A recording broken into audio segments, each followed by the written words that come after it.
Hey up everybody, I'm just about to make a start on next instalment of my steam driven water pump that I'm doing. So without any further ado then I'll bring you over to the workbench and we'll continue with this.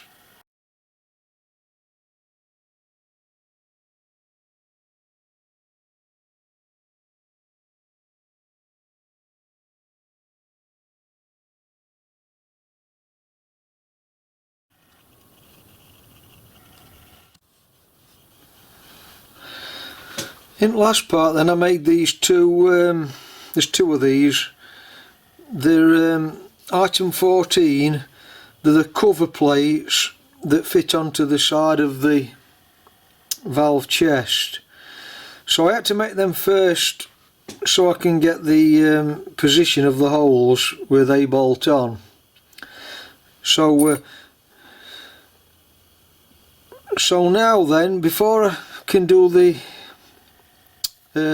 steam cylinder, I've got to do the valve chest. So I'm ready for marking this out now. You don't have to do it this way, I'm just doing it the way that the drawing's telling me to do it. You know, it tells you different steps you've got to do, and that you've got to copy the holes from this onto that, and also copy the holes onto the cover from the valve chest. You don't have to do it that way, I'm just following the steps of the drawing. And then once I've got this valve chest all marked out, I can transfer the holes onto the actual cylinder, and then it'll be a matter of getting all the connecting ports up that's drilled into this. Just for anybody that's thinking or might decide to have a go at doing this, it can be a little bit daunting sometimes when you look at a two-dimensional drawing and there's all different holes coming in at different angles to meet up with other holes. It's a bit, you know, it can be a bit difficult to fathom out what goes where. And when you're looking at different views, you can soon very easily get things put on the wrong side if you're not careful.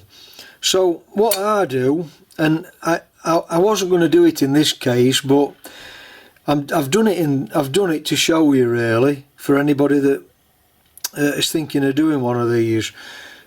If you're not quite sure of where everything's going to end up at, all the holes, do a test piece in some hard wood. That's what I always do. So I've just knocked up this valve chest in some hardwood and the cylinder, and I've done it dimensionally how it tells you on the drawing, you know, exactly. And then that way you can get all your holes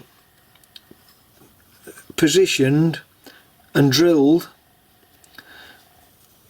where they're supposed to go, and where they've got to meet up with each of these other holes.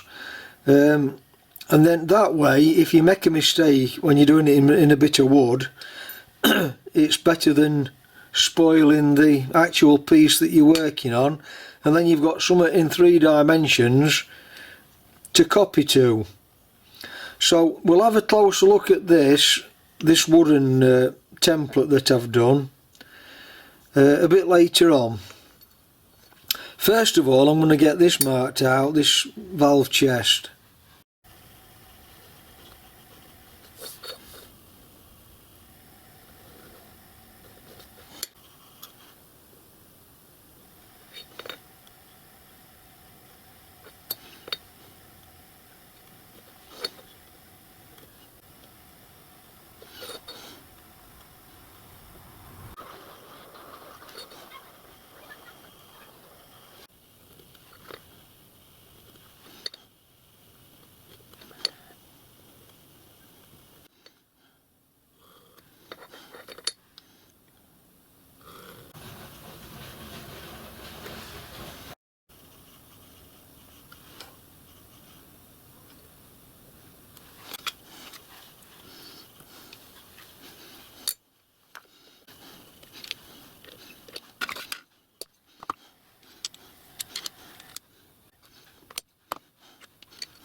that's the valve chest now, more or less 99% completed.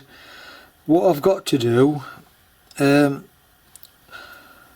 when I've drilled through the valve chest to mark the cylinder where the steam port goes, in these two holes here, once I've got that position marked on the cylinder and everything's drilled, then this side has to be blanked off of this 1/16 hole. Here we are on a drawing, look, it says plug on one side, and also on the side that you don't plug, let me get my pointer, I've got to put halfway through this thickness, I've just got to mill in the bottom a groove. It's to allow the steam through.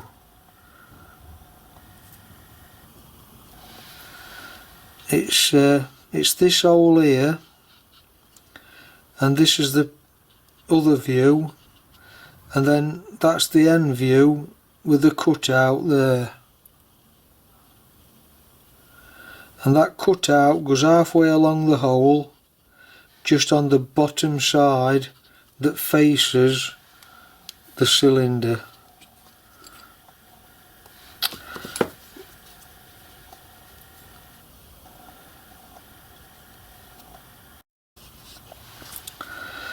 So yeah, I've just got that little groove to put in then, and then that hole to blank off, and then we can move on to the cylinder. I'll do that in next part, I think, and we'll have a look at this wooden model that I've made of it to find out how all the holes intersect with each other at the different angles, because you've got 4 sets of holes here coming in, and some have to be plugged after you've drilled them. It's to allow the steam through all the passageways. So yeah, we'll move on to that next then. Anyway, if you found that useful and interesting, give me a thumbs up and a subscribe, I'd appreciate that, and I'll catch you next time then. Thanks for watching, bye for now.